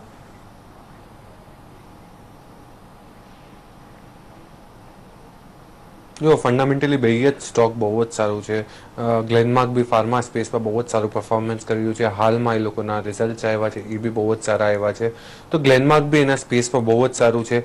સાથે સાથે સિન્ટેક્સની વાત કરીએ તો મોનોલિથિક સેગમેન્ટમાં બી ઇમ્પ્રુવમેન્ટ આવતું દેખાશે આવતા સમયમાં. સાથે સાથે એ લોકોનું જે ટેન્ક્સનું જે સેગમેન્ટ છે, પીવીસીઝનું જે સેગમેન્ટ છે એ બી બહુ જ સારું પરફોર્મ કરી શકે. તો બંને સ્ટોક સારા છે, પણ અનફોર્ચ્યુનેટલી આમાં કોઈ રેટિંગ નથી, અમારું કોઈ કવરેજ નથી, એટલે અમે આમાં કોઈ રેકમેન્ડેશન નહીં રહી શકીએ. રુચિત, તમારો કોઈ વ્યૂ એના પર? સિન્ટેક્સની વાત કરીએ તો આજની ટ્રેડિંગ સેશનમાં જે પ્રીવિયસ હાઈઝ હતા 91 નું રેઝિસ્ટન્સ હતું, 91 નું રેઝિસ્ટન્સનો બ્રેકઆઉટ છે અને બ્રેકઆઉટ ઉપર વોલ્યુમ્સ પણ ઘણા સારા છે. તો એ જોઈને લાગી રહ્યું છે કે આના ક્યાંક ટ્રેન્ડ કન્ટિન્યુ થઈ શકે છે. ખાલી એક કન્સર્ન છે કે જે જાન્યુઆરી મંથમાં, જાન્યુઆરી 2016માં લગભગ એક વર્ષ પહેલા જે આ સ્ટોકે એક બ્રેકડાઉન આપ્યો હતો ત્યારે ગેપની સાથે બ્રેકડાઉન હતો. એનું રેઝિસ્ટન્સ 97, 98 ઉપર આવી રહ્યું છે. તો આવતા દિવસોમાં એ જોવાનું રહેશે કે ગેપનું રેઝિસ્ટન્સ એ ક્રોસ કરે છે કે નહીં. ડેફિનેટલી અત્યારે તો ચાર્ટ્સ ઉપર ઘણું પોઝિટિવ સ્ટ્રક્ચર છે, એટલે 88 નું એક સ્ટોપ લોસ મૂકીને તમને ખરીદારીની પોઝિશન આ સ્ટોકમાં અત્યારે પણ બનાવી શકો છો. જો અગર 98 નું રેઝિસ્ટન્સ પણ પાર કરી દે આવતા દિવસોમાં તો 105 થી 107 ના લેવલ્સ પણ આપણે સ્ટોકમાં જોઈ શકીએ છીએ. ઓકે, ત્યારે જ અત્યારે હવે તમે જુઓ જે વીકલી ચાર્ટ પર નજર કરીએ તો Idea Cellular, Bank of Baroda, Bharti Airtel, PNB, ITC જેવા કાઉન્ટર રહ્યા છે જેમણે જબરદસ્ત રિટર્ન આપ્યા છે. ઓલમોસ્ટ તમે આઈડિયા સેલ્યુલર પર નજર કરો, જે ગત વર્ષની સરખામણીમાં તમે નજર કરશો તો જેટલું કહી શકાય તેજી ગુમાવી દીધી હતી એ ફરી પાછી રિકવર થતી જોવા મળી રહી છે. રુચિત, શું લાગે છે આઈડિયા સેલ્યુલર પર અત્યારે કન્સોલિડેશન છે, એમાં એન્ટ્રી લેવી જોઈએ કે હવે થોડું પ્રોફિટ બુક જરૂરી છે? ઘણીવાર આપણે જોયું છે કે જ્યારે પણ એક લાર્જ રેન્જ બને છે કોઈ પણ સ્ટોકમાં, એકવાર એ લાર્જ રેન્જની ફોર્મેશન થઈ જાય તો એની બાદ જો ફોલોઅપ મૂવ આવે છે એક રેન્જ પર મૂવ આવે છે. આપણે ઓલરેડી એક મોટી રેન્જ આ સ્ટોકમાં હમણાં જોઈ છે, 70 થી લઈને 115 રૂપિયાનું મૂવ આ સ્ટોકમાં આવ્યું છે. એના બાદ પ્રોબેબિલિટી લાગે છે કે નેક્સ્ટ ફ્યુ દિવસમાં હમણાં જે ઓલરેડી એક તેજીનું મૂવ હતું એ સ્ટોકમાં નીચેના લેવલ્સે આવી ગયું છે. શોર્ટ ટર્મ ટ્રેડિંગની વાત કરીએ તો પોસિબલ છે હમણાં કન્સોલિડેશન ફેઝમાં સ્ટોક રહેશે અને 115 થી લઈને 105 ની રેન્જમાં જ ટ્રેડિંગ કરશે.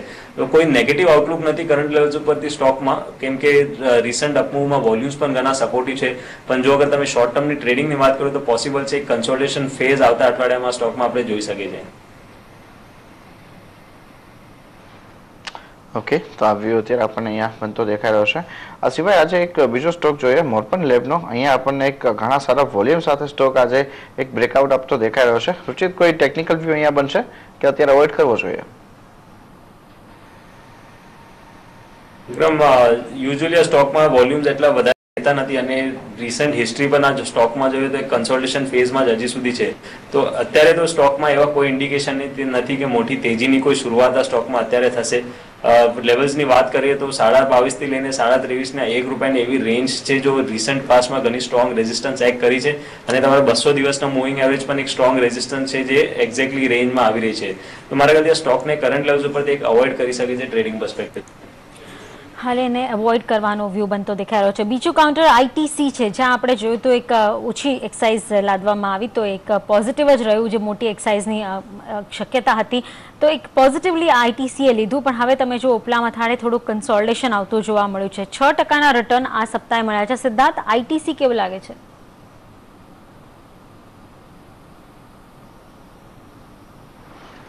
બહુ જ સારા લેવલ્સ પર આઈટીસી ટ્રેડ કરી છે. હિસ્ટોરિકલ પરફોર્મન્સ અગર તમે જુઓ તો સિગરેટ્સ ઉપર અગર એક્સાઇઝ ડ્યુટી 10%થી વધારે લાગી છે તો આ વખતે અગર સિગરેટ્સ ઉપર 6% જ એક્સાઇઝ ડ્યુટી લાગી છે એ એક પોઝિટિવ છે. પણ સાથે સાથે એક ચીજ આપણે ના ભૂલવી જોઈએ કે જીએસટી આવવાનું છે હવે સામે, અને જીએસટીમાં એક્સાઇઝ સાથે સેસ બી લાગવાનું છે 5 વર્ષ માટે સિગરેટ સેગમેન્ટ ઉપર.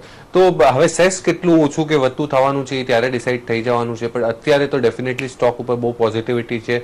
સાથે સાથે એ લોકોનું પહેલાનું જે દારૂમદાર સિગરેટ ઉપર જ હતો એની સાથે સાથે હવે એફએમસીજી ઉપર બી સારું રેવન્યુ આવતું દેખાય છે. તો મિડ ટુ લોંગ ટર્મ પર્સપેક્ટિવથી સ્ટોક સારો છે, બટ અમારું કોઈ કવરેજ નથી, તો અમે કોઈ રેટિંગ કે વ્યૂ નહીં રહી શકીએ. રુચિત, આપનો આઈટીસી પર ટેકનિકલ વ્યૂ? ડેફિનેટલી હાયર ટોપ હાયર બોટમનું સ્ટ્રક્ચર કન્ટિન્યુઅસ છે આ સ્ટોકમાં. ઇવન આપણે ગયા 1 મહિના પહેલા પણ જ્યારે આ સ્ટોકમાં વાત કરતા હતા તો આપણે વાત કરી હતી કે એવું આ સ્ટોકે 220 થી 225 ની રેન્જમાં ડબલ બોટમનું પેટર્નનું ફોર્મેશન થયું હતું. એના બાદની જે અપટ્રેન્ડ આવી છે એમાં પ્રીવિયસ રેઝિસ્ટન્સીસ પણ ક્રોસ થઈ ગયા છે અને વોલ્યુમ્સ પણ અપમૂવમાં સારા છે. તો એવા કોઈ અત્યારે એટલી સંકેત નથી કે આ સ્ટોકમાં કોઈ રિવર્સલ આવશે, અને કોઈ પણ નાનો ઘટાડો પણ આવ્યો તો આ સ્ટોકમાં ફરીથી 255 થી 260 ની રેન્જમાં ફરીથી આ સ્ટોકમાં સારી બાઇંગ ઇન્ટરેસ્ટ આવતા આપણે જોઈ શકે છે. તો બાય ઓન ડિપ્સની સ્ટ્રેટેજી આ સ્ટોકમાં અપનાવવી જોઈએ અને 260 ની આસપાસ આ સ્ટોક આવે તો ફરીથી આ સ્ટોકમાં ખરીદારીની પોઝિશન બનાવવી જોઈએ. ઓકે, તો આ વ્યૂ અત્યારે આપણને અહીંયા આઈટીસી માટે એક વિસ્તૃત બનતો દેખાઈ રહ્યો છે. ટેકનિકલી અને ફંડામેન્ટલ બંને પેરામીટર ઉપર અહીંયા એક મોમેન્ટમ જે છે તે અત્યારે હજુ પણ સ્ટ્રેન્થનું દેખાઈ રહ્યું છે. આજના દિવસમાં બીજા કેટલાક કાઉન્ટર્સ જે ફોકસમાં રહ્યા એમાં આપણે જોઈએ સુબેક્સનું કાઉન્ટર છે, જ્યાં આપણે પરિણામ બાદ એક 12.5% સુધીની મજબૂતી આવતા જોઈ રહ્યા છે. આ ઉપરાંત યુનિયન બેંકનો સ્ટોક જોઈએ જ્યાં આપણને 10.5% સુધીની મજબૂતી આવતી દેખાઈ રહી છે. સીધા આજે આપણે એક ઓવરઓલ જો વ્યૂ લઈએ તો આજે મિડ સાઇઝના બેંક છે, પીએસયુ અને પ્રાઇવેટ સેક્ટર બંનેમાંથી આપણને એક સારી મજબૂતી આવતી દેખાઈ રહી છે. એસેટ ક્વોલિટી આપણે પાછલા દિવસોની અંદર જે પરિણામો આવતા હોય છે ત્યાં આપણને ઓલમોસ્ટ એક સ્થિર રહેતી જોવા મળી છે, અને એના કારણે શું લાગે છે આપને કે આ જે મિડ સાઇઝના બેંક છે ત્યાં આપણને એક થોડો બઝ ક્રિએટ થતો દેખાઈ રહ્યો છે. સ્પેસિફિકલી આપણે જોઈએ તો યુનિયન બેંકનું કાઉન્ટર એક અત્યારે વધારે સારો મૂવ આપતું દેખાઈ રહ્યું છે, અને એ સિવાય આપણે જોઈએ તો બીજા સ્ટોકની અંદર દેના બેંકનો સ્ટોક છે, અલ્હાબાદ બેંક છે, ત્યાંથી આપણે એક સારી મૂવ જોઈ રહ્યા છીએ.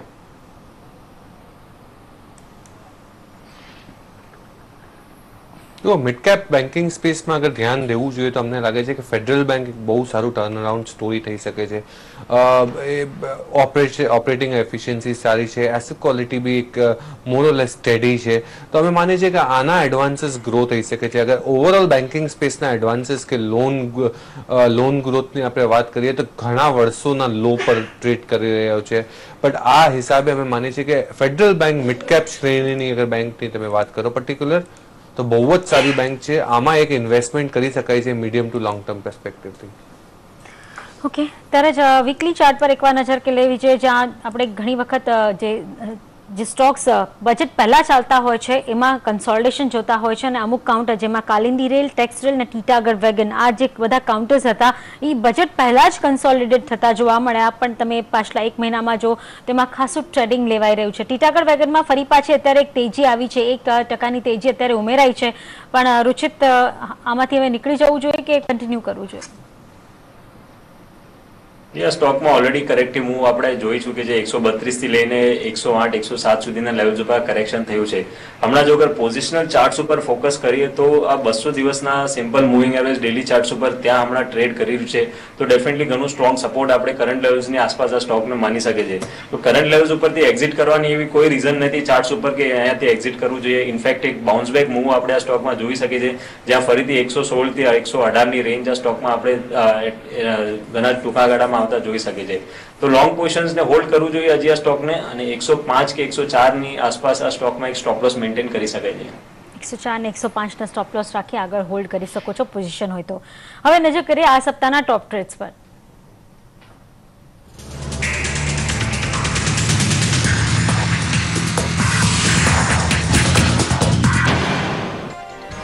ત્યારે જ આ સપ્તાહ આપણી સાથે જોડાયેલા હતા જનમ શેર્સના યજ્ઞેશ પટેલ, આઈએફસીઆઈ ફાઇનાન્શિયલ સર્વિસના રાહુલ રાંદેરિયા અને ગ્લોબ કેપિટલના નીરવ વખારિયા. આ સપ્તાહે આપણે જોઈ રહ્યા છે એકવાર વીકલીના પોઝિશન્સ પર એકવાર નજર કરી લે તો આ સપ્તાહના વિજેતા છે રાહુલ રાંદેરિયા. 6,787 રૂપિયાનો નફો થઈ રહ્યો છે, જોકે યજ્ઞેશને 9,500 થી વધારાનું નુકસાન જઈ રહ્યું છે. રાહુલે જબરદસ્ત પોઝિશન આ વખતે લીધી. આ બજેટ સપ્તાહ હતું ને એમાં એમના જે બેટ્સ હતા, જેમ કે તમે જો ઇમામીમાં ટાર્ગેટ હિટ થયું, 1120ના ટાર્ગેટ જોવા મળ્યા, 6% સ્ટોપ લોસ તેઓ રાખ્યું હતું. તમે જો ટાર્ગેટ હિટ થયા ડીએચએફએલમાં, કારણ કે હાઉસિંગ ફિનાન્સ કંપનીઝ હતી તો એમાં 315ના ટાર્ગેટ હિટ થતા જોવા મળ્યા. સાથે જ નજર કરો બીજા એમની ટીમ પર તો માસ્ટેક, બીએચઈએલ અને ડીએચએફએલમાં સારા રિટર્ન મળ્યા અને રાહુલે આ બાજી જીતી લીધી. કોંગ્રેચ્યુલેશન્સ રાહુલ. આપણે ફરીથી એમની સાથે આવતા સપ્તાહે ટ્રેડમાં ભાગ લઈશું. ત્યારે જ હવે અત્યારે માર્કેટ પર નજર કરીએ 8740 ના લેવલ જોવા મળી રહ્યા છે. Flat to positive Nifty, mid cap તમે જુઓ 250 પોઈન્ટ ઉપર, બેંક નિફ્ટી 100 પોઈન્ટના ઉછાળા સાથે ક્લોઝ થવાની પૂરી શક્યતા અત્યારે દેખાઈ રહી છે. Market breadth positive. આ વીકલી ચાર્ટ પર નજર કરીએ, બજેટ સપ્તાહ હતું, ખાસું બઝિંગ હતું અને ફાઇનલી આપણે જોયું આઈડિયા અને વોડાફોનના મર્જરની ફક્ત ખબરો ચાલી રહી છે, એના પગલે આઈડિયાએ લગભગ 40% રિટર્ન આપ્યા. પણ પીએસયુ બેંક્સે સપોર્ટ લીધો. બેડ બેંકની જે જાહેરાત થતી જોવા મળી કે એના પર કામકાજ ચાલુ થઈ ગયું છે, તો પીએસયુ બેંક ઇન્ડેક્સ અને PSU banks, bank of Baroda, PNB, SBI જેવા કાઉન્ટરે જબરદસ્ત રેલી લીધી. ખાસ કરીને ફાર્મા સ્ટોક્સમાં જે કન્સોલિડેશન પાછલા દિવસોમાં જોવા મળ્યું છે, ત્યાંથી 2 દિવસના ટ્રેડિંગ સેશનમાં આઈટી અને ફાર્માએ જબરદસ્ત રિકવરી આપી અને તમે જુઓ ડોક્ટર રેડ્ડીઝ લેબ, સિપ્લા જેવા કાઉન્ટરમાં એક સપોર્ટ મળતો દેખાયો. સાથે તમે જુઓ બીજા કાઉન્ટર્સ પર એકવાર નજર કરીએ તો મિડ કેપ કાઉન્ટર્સ ખાસા બઝિંગ હતા. વિક્રમ, બિલકુલ. અને આજનો દિવસ આપણે જોયો તો મિડ સાઇઝ તરફથી આપણને જે કાઉન્ટર્સમાંથી મોમેન્ટમ આવતી દેખાય, એમાં પીવીઆર વેન્ચર્સનું કાઉન્ટર આપણે જોઈએ, ઘણો નાનો સ્ટોક છે આ, તેમાં આજે આપણને 20%ની અપનું દેખાઈ રહી છે. આલોક ઇન્ડસ્ટ્રીઝ બીજો એવો એક સ્મોલ કેપ કાઉન્ટર છે, જ્યાંથી પણ આપણે 11% સુધીની મજબૂતી જોઈ રહ્યા છે. સ્લાઇડ સાસુન અને સાથે ગ્લેનમાર્ક ફાર્મા આજના દિવસમાં મિડ સાઇઝના ફાર્મા કાઉન્ટરમાં એક સૌથી વધારે સારું બઝ કરતા દેખાયા છે. બોમ્બે બેંક બીજો એવું કાઉન્ટર રહ્યું કે જ્યાંથી આપણે 5.25% સુધીની મજબૂતી જોઈ. અને બેન્કિંગ સ્પેસમાં જો વાત કરીએ તો અલ્હાબાદ બેંક, દેના બેંક, સિટી યુનિયન બેંક અને યુનિયન બેંકના કાઉન્ટર્સ તરફથી આપણને એક મેજર અપમૂવ આવતી જોવા મળી છે. રિલાયન્સ કમ્યુનિકેશનનું કાઉન્ટર પણ આજે ધ્યાનમાં રહ્યું. અહીંયા આપણે જોઈએ તો ઓલમોસ્ટ 1.9% સુધીની મજબૂતી આજે આપણને આવતી જોવા મળી છે. અને મિડ સાઇઝના કાઉન્ટરમાં જો વાત કરીએ તો સન ટીવીનું કાઉન્ટર છે, જ્યાંથી આપણને એક મેજર બઝ આજના દિવસમાં ક્રિએટ થતો આપણને જોવા મળ્યો છે. પોઝિટિવ સમાચારની અસર અહીંયા આવતી જોવા મળી છે. ઇન્ડેક્સ ઉપર જોઈએ તો આપણને ફ્લેટ કારોબાર જ રહ્યો. અત્યારે આપણે જોઈએ તો આ ફ્લેટ લેવલ ઉપર ક્લોઝિંગ આપણને ઇન્ડેક્સનું થતું દેખાઈ રહ્યું છે. 8740ના સ્તર નિફ્ટી માટે અને 28227ના સ્તર આપણે સેન્સેક્સમાં જોયા છે. મિડ કેપ સ્મોલ કેપ ની વાત કરીએ તો ત્યાં 1.25%ની મજબૂતી રહી અને બેંક નિફ્ટી 0.5%થી વધુ મજબૂત રહી છે. 8700નું લેવલ જે રીતના રુચિત જળવાયેલું રહ્યું છે, આગામી સપ્તાહે નિફ્ટીમાં લોંગ ઇનિશિયેટ કરવાની સલાહ આપશો? એટલે મારા ખ્યાલથી એક અપમૂવ હજી બી આવતા સપ્તાહમાં પણ કન્ટિન્યુ રહેશે અને આપણે 8820ના લેવલ્સ નેક્સ્ટ વીકમાં જોઈ શકે છે. 8660 થી 8690નું રેન્જ ઘણું સ્ટ્રોંગ સપોર્ટ છે. તો કોઈ પણ માઇનર ડિપ્સ આ સ્ટોકમાં આવતા અઠવાડિયા મળે તો એક ઓપોર્ચ્યુનિટી યુઝ કરવી જોઈએ બાઇંગ માટે 8820ના ટાર્ગેટ માટે. ઓકે, ત્યારે જ આજના દિવસનું ને આ વર્ષ ઓકે વિક્રમ, હું કેરી ઓન કરીશ કારણ કે બીએસસીનું આજે લિસ્ટિંગ થયું એનએસસી પર અને કહી શકાય આ વર્ષનો આ પહેલો આઈપીઓ હતો. બજેટ બાદ આજે આઈપીઓ લિસ્ટિંગ આપી છે, જબરદસ્ત લિસ્ટિંગ આપી છે. શરૂઆત 1080 પર થતી જોવા મળી ને અત્યારે તમે જુઓ ક્લોઝ 1069 પર જોવા મળ્યું છે. એટલે આપણે જોઈ રહ્યા છે 20 પોઈન્ટના ઘટાડા સાથે ભલે ક્લોઝ થયું છે, પણ આજના દિવસે જબરદસ્ત પ્રીમિયમ મળ્યું છે. 806 રૂપિયા લિસ્ટિંગ પ્રાઇસ હતી ને એની સામે 263 રૂપિયાનું પ્રીમિયમ મળ્યું છે આજના લિસ્ટિંગના દિવસે. એટલે કહી શકાય કે આ સપ્તાહની આઈપીઓ માર્કેટની શરૂઆત ખાસી જબરદસ્ત થતી જોવા મળી છે. વિક્રમ,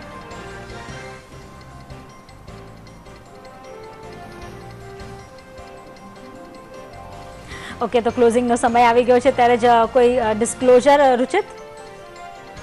જેવી સ્ટોક્સ આપણે બધા જે ડિસ્કસ કર્યા છે એમાંથી મારી પર્સનલ હોલ્ડિંગમાં મારી કોઈ સ્ટોકમાં મારી પર્સનલ હોલ્ડિંગ નથી, પણ અમુક સ્ટોક્સ અમારા ક્લાયન્ટ્સને મેં રેકમેન્ડ કર્યા છે એટલે એમની પોઝિશન હોઈ શકે છે. ઓકે, આભાર ઉચિત અને સિદ્ધાર્થ, આપનો પણ આભાર અમારી સાથે ચર્ચામાં જોડાવા માટે. ત્યારે જ ક્લોઝિંગ બેલમાં હાલે આટલું જ. વધુ ખબરો માટે જોડાયેલા રહેજો CNBC બજાર સાથે.